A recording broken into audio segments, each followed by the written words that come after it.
Today I'm running through my Premier League predictions, getting these 100% spot on. We're starting with Southampton, who have got a very, very young, inexperienced manager in Russell Martin. Did very well at MK Dons, very well at Swansea City. And of course, Southampton, to get them promoted, I think, a little bit earlier than even the owners might have expected. I like Taylor Harwood-Bellis coming in a lot. I like Flynn Downs, a fantastic young player from West Ham as well. I think they're two really, really interesting and exciting signings. But all in all, Southampton, I think, will believe they're a little bit premature to come up. Maybe like Sheffield United last season. They've got a very inexperienced squad. They've lost Che Adams. Not the worst thing in the world, but where the goals are going to come from to keep Southampton in the league, I'm not entirely sure. Adam Lallana brings a little bit of experience, a little bit of romance to the side, a little bit of quality if he can stay fit. But there's no way Southampton's stay up, in my opinion. If I get it wrong, I hold my hands up, but I think they're going to come 20th. Next up, Nottingham Forest. Their major signing is Anderson from Newcastle. He spent 35 million quid on him. I've got a very limited understanding of if he's even worth that money. From my understanding, probably not. I don't see massively if they're going to improve from last season where they kind of lingered in this relegation battle. And the big thing for Nottingham Forest is the owners. The owners have been a little bit reckless last season with how they came out and kind of talked about refereeing. Could they be reckless in getting rid of Nuno early, prematurely, potentially, and bringing in a manager that just doesn't quite work? We've seen it multiple times where a club maybe sacks a manager and they aren't able to bring in the correct replacement. That could happen. I like Nuno Espirito Santo. He's one of the better managers in the bottom half of the league. There's no question about it. There's just something about Nottingham Forest where I think one of the incumbents in the Premier League have to get relegated. We can't have a scenario where three of the promoted sides get relegated straight away. I've obviously done Southampton's get relegated, but one of the incumbents in the Premier League has to be getting relegated, surely. I just think Nottingham Forest have been lingering there 2 or 3 years. If there are any PSR issues, if there are any kind of transfer issues, if they lose 1 or 2 in the next few weeks in the transfer market, I think they'll be struggling a lot more than people give them credit for. In 18th, I've done Leicester City, and I wouldn't have done it if they kept Maresca. I wouldn't have done it if they kept Dewsbury Hall. Obviously, 2 fantastic, performances last season in the Championship from the manager to get Leicester City straight back up in a scenario where the club, I felt beleaguered, it felt heavy around the club, the fans weren't engaged, and Maresca did a very, very good job, particularly in that first half of the season. They've lost all that momentum, and it's a little bit harsh, I think, for a newly promoted club to lose their manager straight away, especially to a project like Chelsea, where he could get booted out within 3 months, let's be honest. Dewsbury Hall makes a lot more sense. He's got experience in the Premier League, did well in Leicester's relegation campaign, in my opinion, and obviously did fantastically well in the Championship. They've lost that quality. They've signed Fatawu, who was fantastic last season, on a permanent for about £17 million. I like Leicester City. I don't want them to get relegated. I want to see Premier League champions in the Premier League. Almost Blackburn Rovers as well. I'd like to see them maybe have a go in the Premier League again. So it's not personal with me and Leicester City. I want to see them in the Premier League. I like the fans. I like the club. I love the story. But I do worry that Leicester City could become a yo-yo club, particularly if they get deducted points at the start of the season, and particularly if they can't add goals. They've lost Iheanacho, not the most prolific striker in the world, of course. Jamie Vardy's still there. I just don't see massively where they're going to score goals. They've still got Wout Fez at the back. That says it all. I think Steve Cooper could be one of the earliest departures from the managerial sack race. With all due respect to him, I like him a lot. But I still think that Leicester's owners are going to have so much pressure around the club financially that if they're a couple of months in and they haven't won a big game and they're a little bit flat and Cooper hasn't been able to kind of maybe instill a style of play or pick up massive wins, I think they could sack him and get embroiled in a relegation battle. Next up, I've done Ipswich just to survive in the Premier League, and that is based on a couple of big factors. The first one is momentum. You cannot buy momentum in football. You can try and get there. You can try and get the best players, best managers, but it comes in cycles. It comes in stages, and Ipswich have got momentum like almost no other club in English football to get back-to-back promotions from League One through the Championship and then into the Premier League. I think it will just buoy them enough in the Premier League. And it reminds me a lot of when Southampton did a very, very similar thing. They came from League One straight to the Premier League with no gaps in between with Nigel Adkins, and they just about survived. Pochettino obviously built a beautiful side just after that when they sacked Adkins.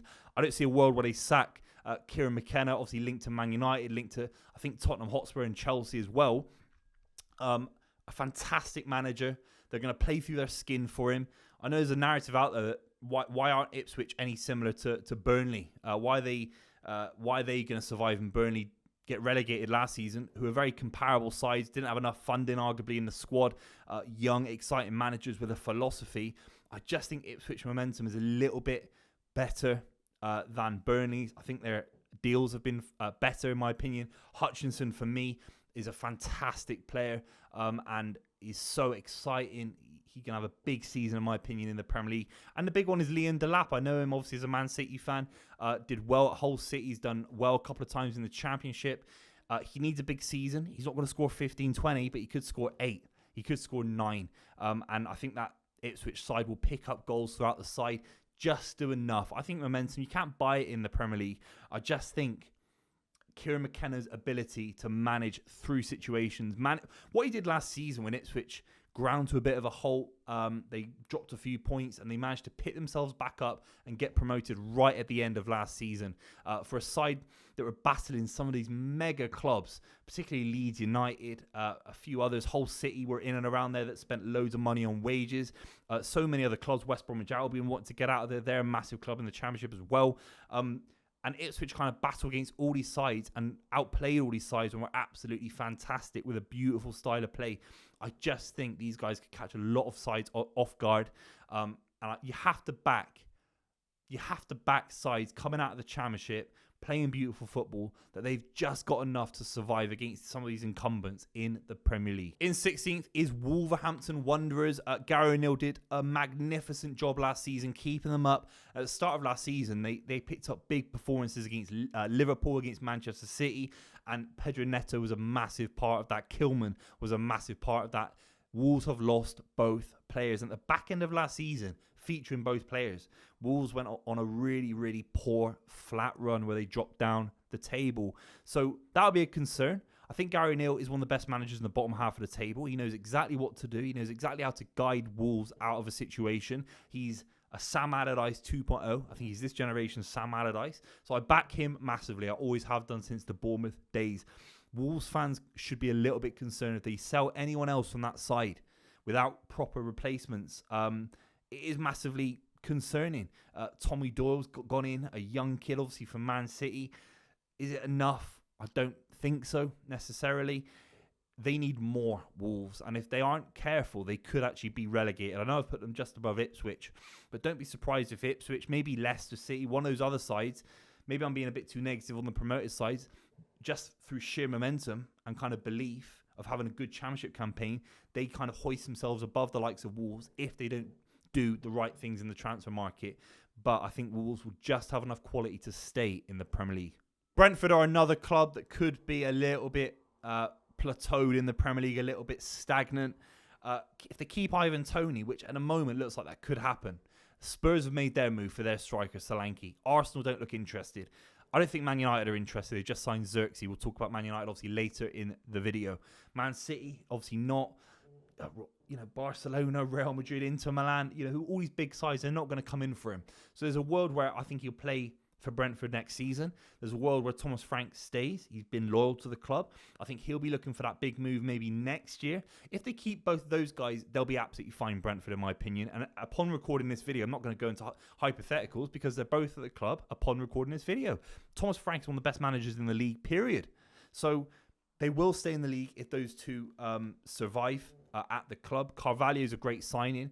It isn't enough if they lose Ivan Toney. Carvalho isn't like for like. I think he complements Ivan Toney. I think he complements Mbeumo and a few other players, Vissa as well, of course.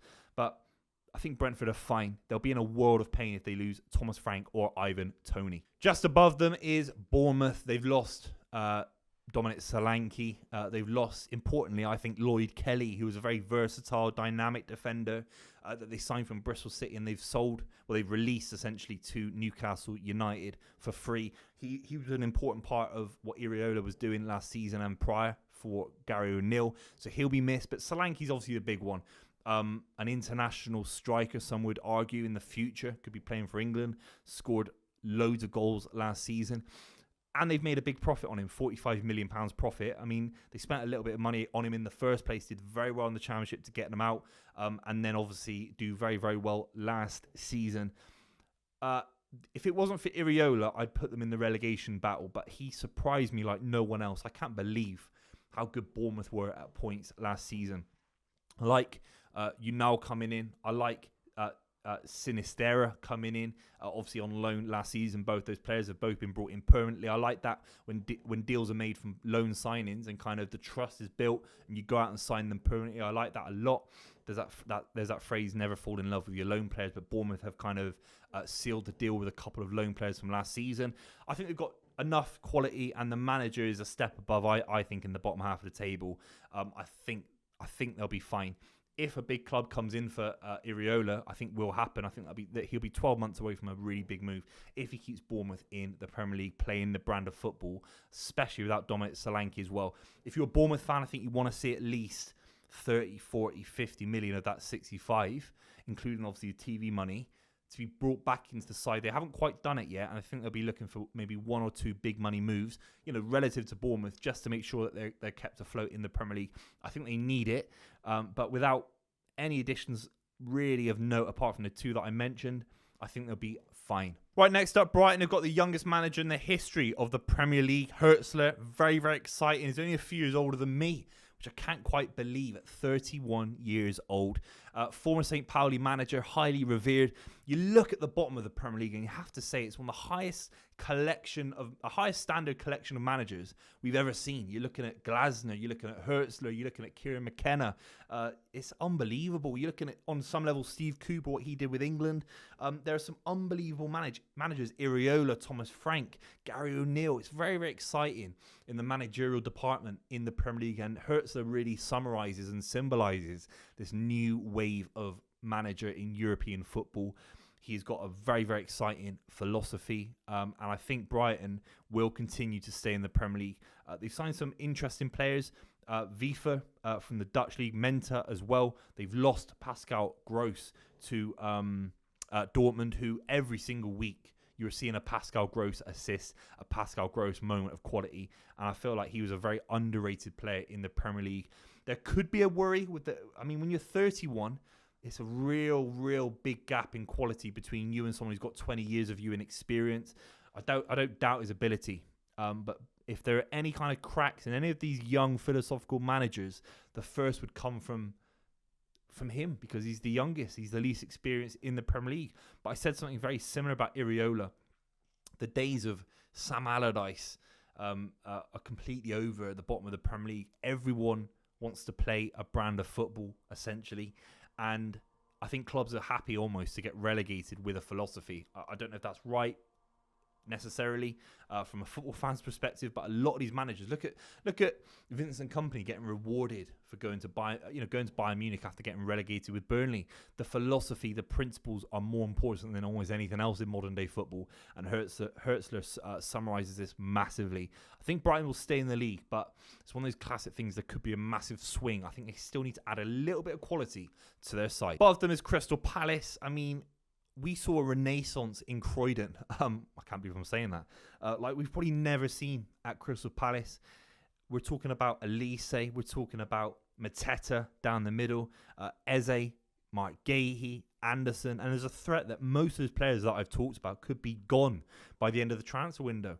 Oliver Glasner has come out and sort of said, I want the transfer window to be shut, when I'm sure a lot of the clubs that I'm going to mention out of 20 would want the transfer window to stay open to see what they can do. Steve Parish, I think, is making some really crucial, for a business perspective, decisions about the future of Crystal Palace, to the annoyance of Glasner, to the annoyance of Crystal Palace fans, because this Crystal Palace side were absolutely unbelievable. They played this kind of 3-4-3 at the back end of last season, decimating sides. Adam Wharton in midfield, again another one that could be gone potentially by the end of this window. Were absolutely bullying sides on the ball, so aggressive. And Mateta was prime Adriano for points last season. I think he'll stay, and he'll be massive because he's in such goal-scoring form, such good goal-scoring form, particularly at the Olympics as well, which is nice to see.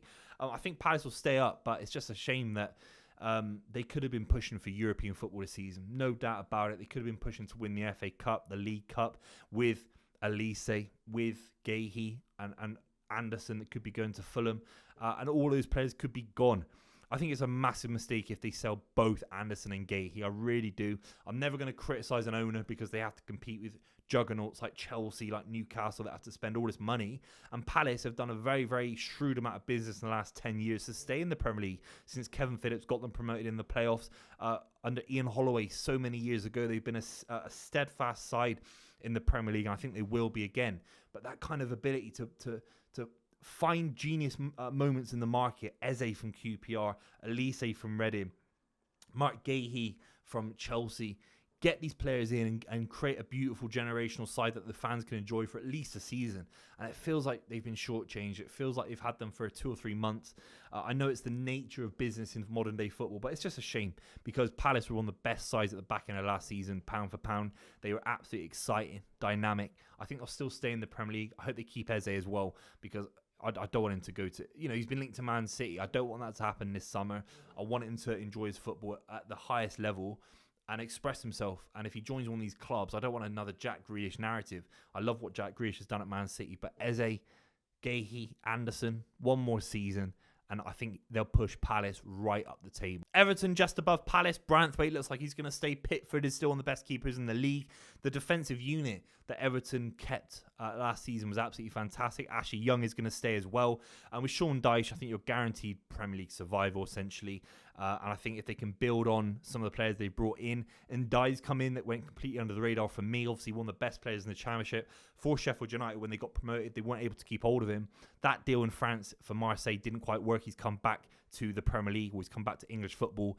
I think he'll be very, very exciting. He's gone right under the radar. Jack Harrison's come in as well, I think permanently. So I think Everton have got more than enough to stay in the Premier League. They'll be absolutely fine. Next up, Fulham. I love the Emil Smith-Rowe deal. He's such an exciting footballer. He's the kind of footballer, he reminds me a little bit of Joe Cole, a little bit of Paul Gascoigne in that style. Obviously, the level we're not sure about yet if he can get to it, to what Joe Cole achieved in his career, of course. But that kind of two-footed, ball-playing, number 10, can do anything with the ball, really. Can play anywhere across the front three as well. He'll be very, very highly enjoyed by Fulham, and I think it's a massive platform for him. I think to get back to an Arsenal level, might not be Arsenal, but I think he's a Champions League player if he can stay fit for 2 or 3 years and really show what he's got. He's such a technically gifted footballer. And then you got Marco Silva, who is one of the best managers in the Premier League. He'll be looking for a big job as well. All these managers in the bottom half of the table could end up managing clubs in the top 6, top 7 in the next 5 to 10 years because of how good they are. It's such a high quality sort of bottom half of the league. And I think Fulham will be absolutely fine next season. Above Fulham is Chelsea Football Club. I can talk to you about Tosin, fantastic player. I can talk to you about Neto. I can talk to you about so many other players in this Chelsea side that they brought in, and none of them are world class. They have no world class players in their side. You could say they used to have world class experience with Thiago Silva, who's 40 years old. That was about it. And on a footballing level, I think these discussions about PSR, about the finances from Chelsea can get a little bit boring. On the pitch, they don't have a side that I think can compete with the best of the league. They don't have world-class players. And then you do look at the ownership and think, actually, Enzo Maresca could be out of the job by Christmas. And it's another backward step for Chelsea. Pochettino had to stay. You had to put your ego aside, your American ego aside, keep Pochettino and build upon the brilliance that he laid at the ground of Enzo Maresca. Cole Palmer, it's a beautiful deal to keep him for another couple of years. It really is. I like Tosin. I think he'll bring up some defensive security where they really didn't have any. But the way they treat Trevor Chalobah, the way they've treated Conor Gallagher, it is disgraceful at the highest order. It rips out the heart and soul of Chelsea Football Club. I think it's an absolute disgrace the way they've treated those two players. And I think on some level, I'd like Chelsea to suffer this season just because it's a message, not to my mates who are Chelsea fans or anything like that, but ultimately to the owners, that you can't treat a football club like this and expect success. I hope there's a massive wake-up call that a side that are at least coming fourth for 10 years in a row, essentially, will, I think, finish outside Champions League football for another season. I think Newcastle will finish above Chelsea. Eddie Howe is still there. Isaac is still there. Bruno is still there. They got far more quality than Chelsea, and that's embarrassing based on how much money Chelsea have spent. I think Newcastle, if they can keep at least 2 of the 3 that I've just said, including the manager, who might be linked to England later on after that Lee Carsley interim spell, if they can keep him throughout the end of the season, more than enough momentum, more than enough quality. I think the owners will want a little bit more from Eddie Howe, but that's unrealistic in my opinion. They've lost so many players, and they've not been able to sign enough players to warrant the quality that I think the owners of Newcastle need, but I still think they'll finish above Chelsea. Next up, West Ham United. I love the deals they've done. It might be the transfer window of the summer is West Ham United's full crew up front. Champions League level striker, Aaron Wan-Bissaka. This is a guy that Man United spent £50 million on and played Champions League football. He's one of the best defenders, out-and-out defenders in Europe. He really is so exciting. Somerville, one of the best players in the Championship last season, replaces Benrahma, who I thought was getting a little bit stagnant. So they've replaced the stagnant players in their side and brought in someone like Kilman for Zuma, basically. Fantastic versatility. He probably isn't worth £40 million, but in terms of just getting him, keeping him there for a few seasons, I think he'll prove his worth. I think right now he's not worth £40 million, but by the end of a 5-year deal, 4-year deal, I think it could be decent business as well. And the big one is Lopetegui, who I think he's got these kind of David Moyes principles about him. I think he's a very cautious defensive manager. But we saw it glimpses at Wolves where they could play out. They could play a little bit more expansively. They were doing things a little bit more progressive than I think Wolves fans expected, and that's why Real Madrid had Lopetegui. That's why Spain had Lopetegui. He's got that little bit of je ne sais quoi at the highest level, and I think West Ham should be looking to win a domestic trophy, should be looking to win the League Cup, the FA Cup, because they've got a side capable of doing it. Paqueta, Kudus, Jared Bowen. They've got so many top-level players. I think they'll be absolutely fantastic this season. I think they'll finish above the likes of Chelsea. Just above them is Manchester United. I'm not convinced about the manager. We still have to look at a side that came 8th last season. Maybe we can do a video talking about their run in the FA Cup. Maybe we can do a video talking about their run. Are they even in Europe? I don't even know. We'll do different videos talking about Man United in different competitions if you want. I'm doing the Premier League. They've been bang average in the Premier League last season, if not dire. It's one of their worst seasons in 30 years, their lowest points total in 30 years. Last season, the Champions League, the worst performance of an English side in the Champions League group stages in that format ever. So this is a side that are going to live on the FA Cup win. They're going to dine on it, like Whelan did for Wigan Athletic. It's a one in a million shot to beat Man City in that kind of situation. With all due respect, it is. They were complete underdogs in the league. They're going to be a million miles off it, in my opinion.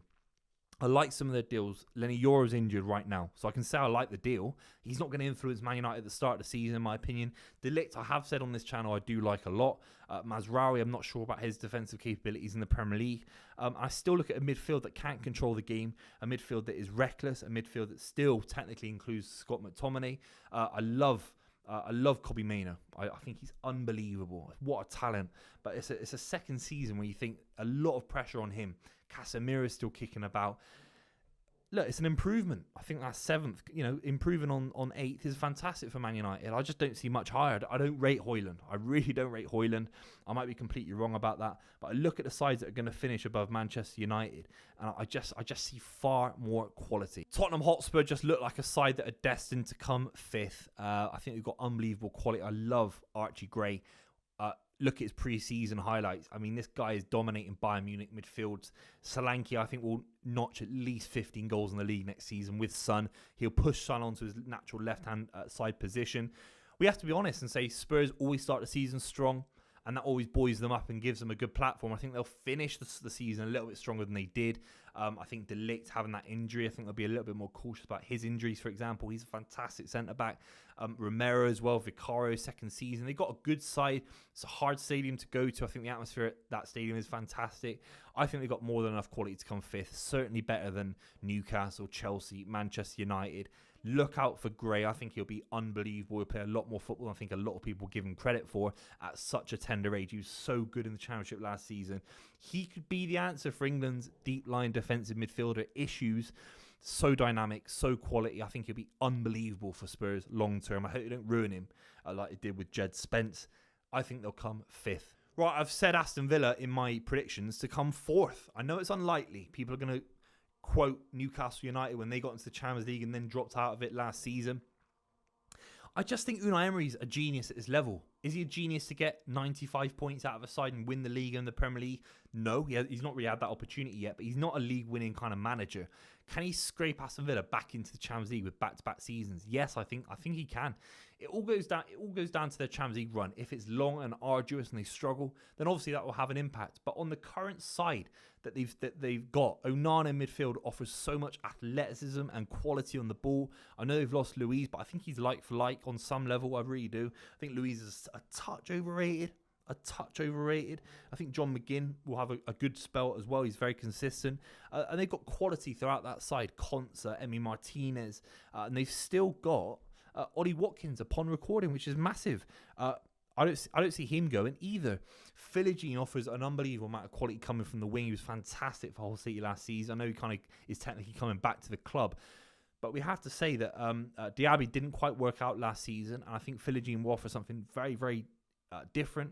He obviously scored that beautiful Rabona goal in the Championship last season, I think it was. Maatsen at left back makes him very dynamic from the fullback positions. This is a guy that got Dortmund to the Champions League final last season. So very, very good business. They got one of the best managers in the league, pound for pound. Some people would put him above Guardiola last season for best manager performance because of what they did getting into the Champions League. So he's taken them over from a low position, gets them into the Champions League. Can they maintain it? I don't think it's that radical to suggest that they come fourth next season. In third is Liverpool. I like the brand of play under Arne Slot. I like the fact that Trent, Van Dijk, Alisson, Salah are still at the club, arguably 4 world-class players. And I think the brand of football will suit Liverpool massively. They're going to have to get out of their heads in terms of this dynamic, exciting, it's almost traditional football that Jurgen Klopp used to have. I mean, Jurgen Klopp used to demand from his players an exceptional athleticism, an exceptional work rate that is almost modern in the approach. But the way they used to get on the ball and hit that first-time diagonal to Mane, first-time diagonal to Salah, it is almost kind of traditional football, kind of the Spurs style, the Liverpool style, maybe under Paisley, this kind of dynamic football at Anfield that used to get people off their seats. It's exciting football. I think Liverpool fans are going to have to remove themselves from that philosophy a little bit. It's going to be a little bit more tick-a-tacker, a little bit more slow. I think it's been good in pre-season, Liverpool. And the fact that Salah is there still, maybe his last season, this video is not about Liverpool's long-term trajectory. This season, if he stays and he's fit, he'll score 30 goals. So Liverpool come third. At the moment, if they wanted to come second, if they want to come first, they're going to have to do more business. They really are going to have to do more business, aren't they? You can't be expecting to win the Premier League against Man City, against Arsenal, with the gaps in midfield that they still have, particularly in the defensive positions. Zubimendi has said no. They need someone. They really need someone. Surely Chelsea must be wanting to get rid of someone. Lavia, for example, who's not barely featured for Chelsea. I know he's injured. Why not Liverpool go back in for someone like him? Surely defensive midfielders are out there. There are loads of them that can be deep line ball players. They need someone if they want to go above third. But I think third is more than enough for Liverpool. Right, in second position, I think it's Arsenal. This isn't bias. I just look at Arsenal and think, do they frighten you even more than last season to nick 6 points off City? No. And I don't see a world where they go to the Etihad and beat City. I might be wrong. That game obviously comes a lot earlier in next season than it did the previous season. I just don't see those big wins happening for Arsenal in the same way. Can they trounce Ipswich? Can they trounce Southampton? Forest? Yes, they're fantastic. But they've still got a side that relies on ingenuity from Odegaard to create so many chances for Havertz, who I still think is wasteful. I still think Trossard's wasteful. I still think Eddie Nketiah is kicking about. Jesus is kicking about. The defence will be even more stern, even more strong and miserly than it was previously. Calafiori is fantastic. Jurrien Timber comes back and is fantastic. But you look at the bench. If they need a goal, if they need to break the deadlock, City had Alvarez, City had Haaland, and that doesn't exist for Arsenal. They've got Eddie Nketiah come off the bench. Do you know what I mean? They got Fabio Vieira still kicking about. Tomiyasu will be coming off the bench. I mean, it's still a very limited bench, and that for me is an issue. If they go and sign Ivan Toney, if they go and sign a big striker / winger, then they could change things massively. I think if you can go out and spend £100 million to try and get close to Man City in the following season, surely that money is there if you're a massive club. Maybe I'm wrong. I'm not saying every club has to go out and spend loads of money, but if the ambition is to beat Man City, to win the Premier League, I think they need a big transfer. And until I see it, I think they're going to come second again. I have to this is my gut. This isn't even being romantic or nostalgic about Man City. I look at 6 or 7 world-class players, including, I think, the best player in the world in Rodri. And I know people can say Mbappe. I think that's complete rubbish, by the way. People always go for the forwards. In his natural position, there's no debate. With Vinicius, there's a debate. With Haaland, there's a debate. With Harry Kane, there's a debate. With Rodri, there's no debate. He's the best in his position in the world by a gap more comparable than maybe any other position in world football. These are the facts. Ruben Diaz behind him, who's still young, still energetic. John Stones just came off a fantastic tournament for England. Underrated. Carl Walker's still there with unbelievable experience. I like Savinho. I like Doku. Oscar Bob looks like an unbelievable talent. That kind of forward player that Arsenal should be looking to sign. He's probably worth £100 million now. Haaland. All we have to do is play rubbish and give it to Haaland. He'll score hat-trick after hat-trick. I know it's a bit of a cheat code. I know we can discuss the merits of Haaland's aesthetic on the Premier League. Is he better than certain players that we talk about? But he's doing the business, and he was the highest scorer in the Premier League last season. And we've still got that in the side. Phil Foden, PFA Player of the Year. Guardiola's still there and could be signing an extension.